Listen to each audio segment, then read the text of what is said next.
Assalamualaikum warahmatullahi wabarakatuh. Salam sejahtera buat kita semuanya. Ketemu lagi dengan channel saya Riki Ramdhani. Saya akan membahas tentang contoh penggunaan LMS model yang ini merupakan kelanjutan dari pengalaman baik saya menggunakan LMS model ini ya.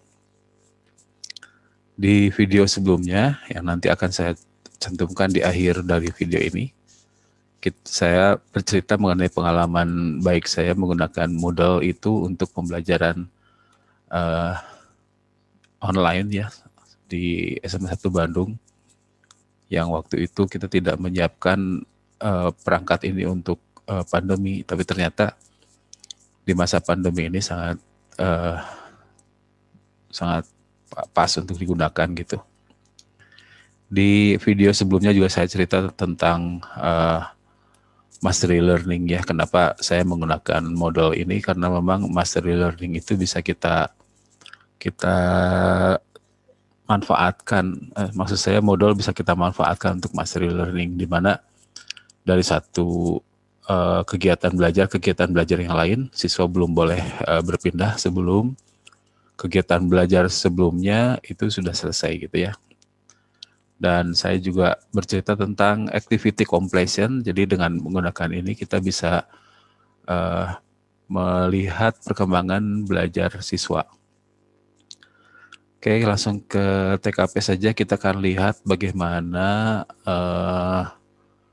penampakan modal kami di SMA 1 Bandung, di mana di sini sekarang sedang ada 200 orang user yang sedang online. Sekarang berkurang ya, tinggal 190. Beberapa guru juga sedang hadir sekarang. Ini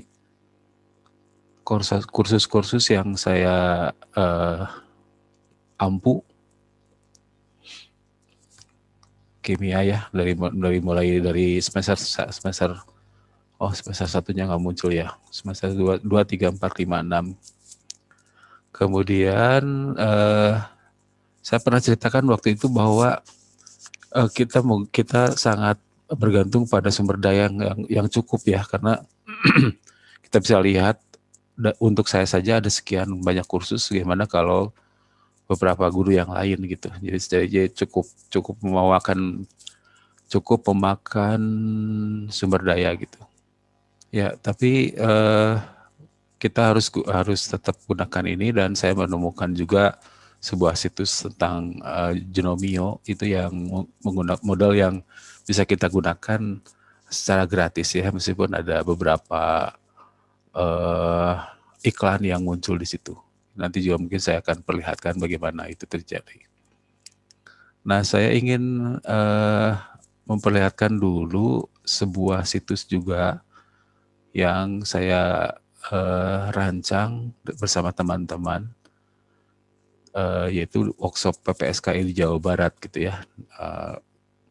Di sini kita juga memasang Moodle, bisa kita lihat di sini di bawah ada Power by Moodle, dan silakan kunjungi Facebook, YouTube, Instagram, dan Telegram kami di PPSKI Jawa Barat. Nah, saya ingin memperlihatkan sekarang sebuah kursus yang saya rancang menggunakan Moodle, yaitu di sini di reaksi redox ini. Kita klik saja dulu, kemudian nanti akan diminta menggunakan username, masuk menggunakan username maksud saya. Dan di sini di kursus ini di reaksi redox ada latar belakang dulu mengapa kita belajar redox. Kita harus sekarang ini kita harus kontekstual ya pembelajarannya. Kenapa kita mempelajari redox itu harus ada gunanya lah gitu. Di sini saya munculkan video tentang gambar tentang korosi itu ya. Kemudian step pertama itu ada unduh buku. Ini bukunya juga saya ambil dari BSA yang banyak simpan di internet ya. Kemudian muncul pendahuluannya, apa itu reaksi redox. Kemudian setelah itu munculkan juga videonya. videonya. Saya simpan video ini di YouTube, di channel YouTube saya ya. Oke, ketemu lagi dalam video berikutnya. Silahkan lihat-lihat di YouTube saya videonya apa saja tentang kimia ini. Kemudian dasusnya. Ini saya memperlihatkan dari sisi guru ya. Nah, saya ingin memperlihatkan dulu kepada Bapak dan Ibu bagaimana siswa membaca apa yang kita buat ini gitu. Jadi saya akan login sebagai siswa di sini. Nah, di sini muncul yang di ini siswa yang ada di kursus yang ada di akunnya siswa ini, siswa PPSKI ini. Dan di sini akan muncul 0% complete ya. Jadi memang belum, karena memang baru mulai. Dan Bapak dan Ibu bisa lihat di sini ada 2 online users, yaitu saya tadi sebagai guru dan siswa PPSKI ini. Ya, jadi sama dengan penampakan yang ada di ini tadi di Moodle-nya SMA 1 Bandung ya. Ada sekitar 190 online yang sedang user yang sedang online, sorry. Oke, sekarang kita lihat bagaimana penampakan yang ada di siswa. Pertama kita tinggal klik dulu ini, siswa akan mengklik ini, kemudian setelah itu akan dimunculkan step by step yang tadi.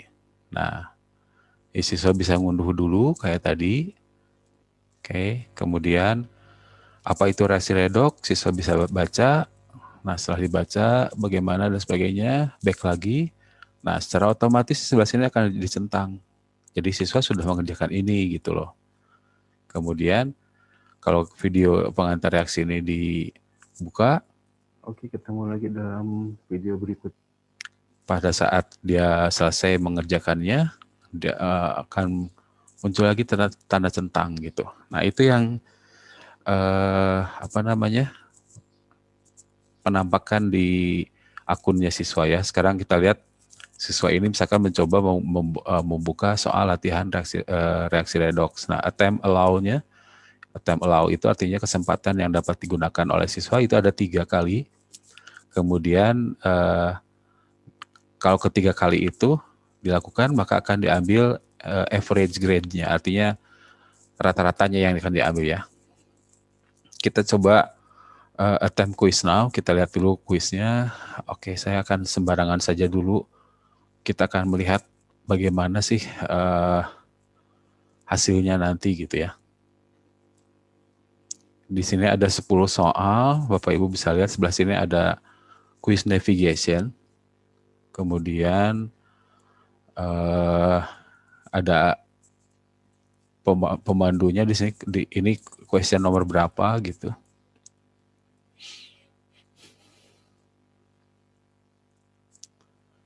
Nah, saya ingin memperlihatkan sekarang bagaimana kalau hasilnya. Jadi saya di sini menuliskan bahwa siswa boleh berlanjut kalau nilainya memenuhi KKM 75 gitu ya. Nah, ini sudah selesai semuanya dijawab, answer save. Kemudian tinggal submit all and finish. Ada konfirmasi benar tidak gitu. Tinggal submit all and finish. Nah, nanti akan muncul ini yang merah-merah ini yang salah. Yang benar cuma nomor 7 aja.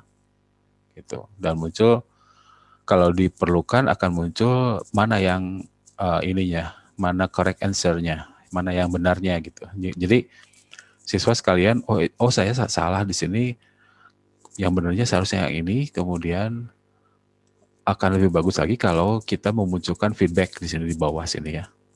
Itu saya di sini tidak memunculkan feedbacknya. Ini muncul juga waktu yang diperlukan oleh siswa untuk menjawab gitu. Nah, ini karena asal-asalan tidak dibaca sama sekali. Kadang ada siswa yang seperti itu ya, muncullah seperti ini. Nah, kalau siswa ini back ke halaman depan, ke dashboardnya sajalah, ke reaksi redoks, balik lagi ke sana. Nah, ini sudah berubah sekarangnya, jadi sudah ada 14%. Nah, tadi siswa ini sudah mengerjakan ke soal latihan reaksi redoks, tapi tidak tercentang di sini gitu. Karena memang nilainya masih di bawah 75. Tadi nilainya 10 ya, kalau tidak salah kita lihat. Iya, nilainya 10, cuma satu yang benar gitu. Nah, jadi siswa bisa melaksanakan sekali lagi kuisnya. Kita coba sekarang bilang sudah si CL plus 5 di sini ya. Kemudian FECL3 ini 3 plus. Kemudian tertingginya ada di sini.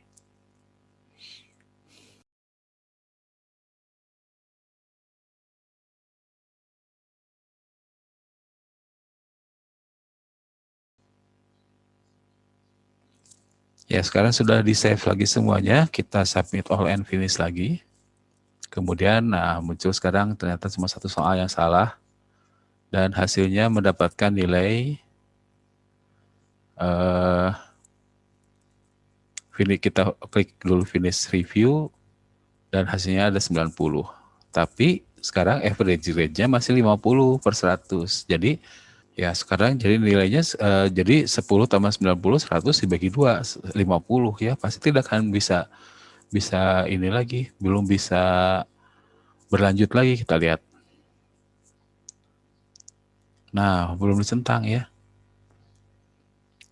Nah, apa yang harus dilakukan oleh seorang guru mengenai ini nanti kita lihat dalam tampilan seorang guru ya.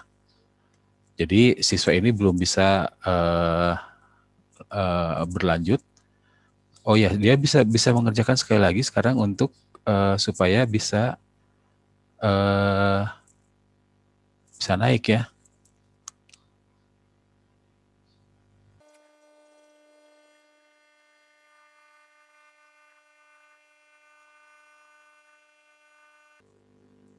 Ya ini pilihannya itu diacak ya. Kita bisa atur untuk diacak. Oke, ini sudah dijawab lagi semuanya. Sekarang kita submit all and finish lagi. Kemudian masih nomor 7 salah. Dan hasil kita finish review. Dan sekarang hasilnya 63 ya. Jadi ini masih belum mencapai KKM. Nah, Bapak Ibu bisa mengatur ini apakah nilai rata-rata yang diambil atau nilai tertinggi gitu ya. Nanti mungkin di video-video berikutnya saya akan memperlihatkan bagaimana itu dilakukan. Nah, ini karena nilainya masih di bawah 63, maka siswa tidak akan bisa berlanjut ya. Nah, masih belum tercentang di sini. Oke, kita sekarang akan lihat bagaimana penampakannya di guru. Jadi ini masuk kembali sebagai guru. Nah, kita ke reaksi redoks lagi tadi, kemudian kita akan lihat sekarang, kita akan mengecek dulu sekarang activity completion itu ya. Jadi tadi yang sebelumnya saya menerangkan tentang bagaimana mastery learning itu dilaksanakan di Moodle ini. Jadi siswa belum bisa berlanjut ke step berikutnya kalau step yang sebelumnya itu belum dilalui gitu. Jadi ada ada restrict area yang kita berlakukan. Nah, sekarang kita akan melihat activity completion. Activity completion itu dari sekian orang siswa kita itu mereka sudah sampai di mana gitu. Kita bisa lihat dari sini, kemudian klik more, kemudian di sini ada activity completion pada report. Nah, ini activity completion-nya. Nah, saya memberikan ke beberapa teman saya ini kursus ini dan mereka belum masuk karena saya belum kasih tahu mereka sudah dimasukkan di sini gitu ya. Jadi nggak usah dilihat kenapa mereka belum mengerjakan. Nah, saya memperlihatkan ada student 1, ada student 2 dan student 3. Nah, dengan begini kita bisa melihat, dan ini siswa PPSK ini yang tadi mengerjakan itu. Ini di sini belum ada tanda centang karena dia belum lulus. Tadi nilainya masih 63 ya, sedangkan saya menerapkan KKM-nya itu 75 gitu. Sedangkan student 1 udah jauh, udah di beberapa step, di beberapa kegiatan belajar yang berikutnya. Nah, untuk yang student 2 dan student 3 ini misalkan saya konfirmasi mereka lewat WhatsApp, kenapa yang student 2 misalkan menjawab, oh iya Bu atau Pak, saya belum mengerjakan itu, tadi baru buka-buka, baru baca-baca sedikit, pas mau mengerjakan saya lost connect misalkan. Dia akan mengerjakan lagi nanti malam misalkan atau dan sebagainya. Nah, tetapi student 3 itu dia mengatakan bahwa dia sudah melaksanakan gitu. Makanya dia bingung kenapa gitu. Nah, kita lihat sekarang ada apa kalau gitu. Jadi kita untuk yang soal latihan ini kita masuk ke sini, kita akan lihat sekarang apa yang terjadi dengan student 3 tadi itu gitu. Dan termasuk juga diantaranya kita akan selesaikan untuk yang siswa PPSKI tadi itu kan nilainya masih di bawah 63 kan. Nah, kita harus bagaimana kan gitu. Jadi yang kita akan lihat student 3 ini kenapa dia belum bisa berlanjut, sedangkan siswa PPSKI yang kita tadi lihat dia juga belum selesai karena udah 3 kali kesempatan dan nilainya masih di bawah KKM. Kita tinggal klik yang ini, soalnya itu bagaimana, kemudian nah lihat di sini ada attempt 7, artinya sudah ada 7 kali percobaan pengerjaan gitu. Kita buka attempts-nya, kemudian nah kita lihat student 1 sudah selesai, betul, dia mengerjakan selama sekian menit dan dapat 100, benar semuanya ada di sini, terlacak gitu ya. Nah student 3 itu mengerjakan 3 kali ini, dan ternyata ya, dia mengerjakannya asal-asalan kayaknya, cuma 52 detik dia udah selesai gitu, nggak mungkin kan. 10 soal 52 detik, berarti satu soalnya sekitar 5 detik kan. Ini 10. Nah, yang benar cuma di sini aja. Nah, jadi student 3 ini mengerjakan 3 kali, kemudian ternyata dia mengerjakannya asal-asalan, bahkan yang terakhirnya cuma 42 detik ya. Berarti dia tidak belajar dengan baik, jadi kita bisa melihat mana siswa yang bersungguh-sungguh seperti student 1 ini, dan mana yang tidak bersungguh-sungguh seperti student 3 ini. Dan student 2 tadi yang kedua itu memang belum ada di sini kan, berarti dia benar. Nah, yang student 2 tidak ada di sini, tidak ada di dalam pengerjaan ini, berarti memang betul apa yang dikatakan tadi bahwa student 2 ini belum mengerjakan karena lost connect tadi misalkan ya. Kemudian siswa yang PPSKI dia sudah mengerjakan. Ini saya tidak bisa dilihat ininya ya, waktunya karena saya sudah mengerjakannya, sudah tahu jawabannya apa gitu.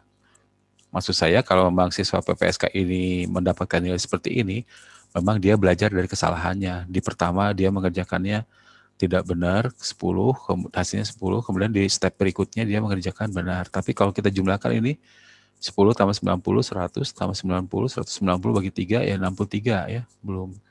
Nah, kita bisa melakukan begini, untuk yang student 3 ini, kita hapus saja 2 misalkan, kita centang di sini. Kemudian yang siswa PPSKI ini kita hapus yang nilainya 10-nya gitu. Jadi ini kita berikan tanda centang, kemudian kita klik delete selected attempts, yes. Nah kalau sudah, kita bisa kembali lagi ke reportnya tadi,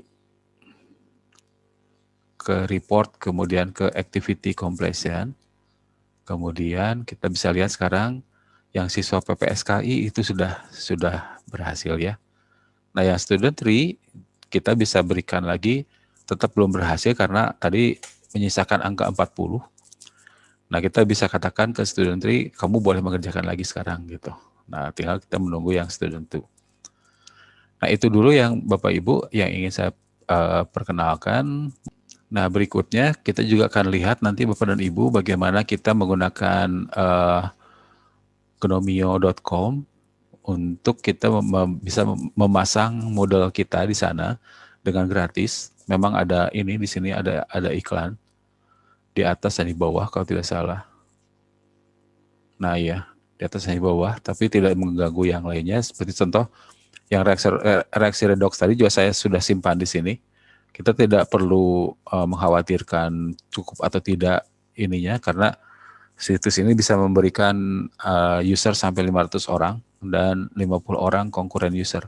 Konkuren user itu adalah yang ini tadi, yang apa namanya? Nah ini sedang ada 190 user yang sedang berbarengan gitu.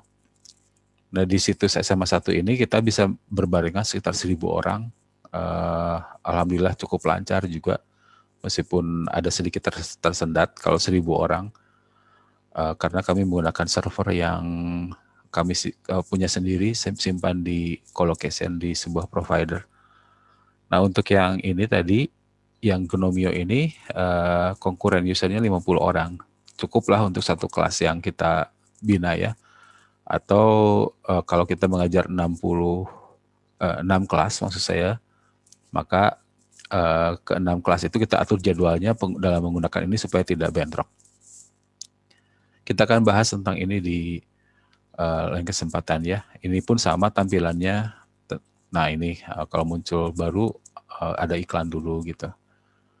Ini juga sama, kalau kita gunakan yang reaksi redox tadi juga kita bisa simpan di sini sama saja. Dan ini bisa kita gunakan backup dan restore untuk masuk ke sini. Oke, itu saja dulu yang bisa saya sampaikan. Terima kasih atas perhatiannya. Kita ketemu lagi dalam video berikutnya ya. Assalamualaikum warahmatullahi wabarakatuh.